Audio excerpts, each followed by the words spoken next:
Daj zdaj Bane, ajga kučo stara. Bene, živ. Bine in Bane na klopci modrosti. Velike zgodbe malih ljudi.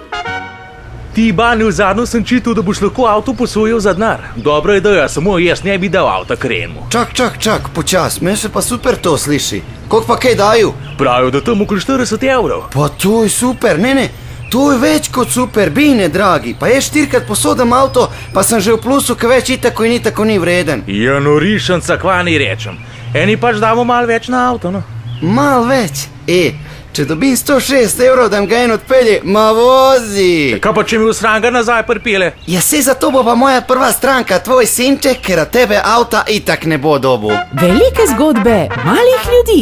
Bine in Bane na klopci modrosti. Spet jutri zjutraj na Radiu Ekspres.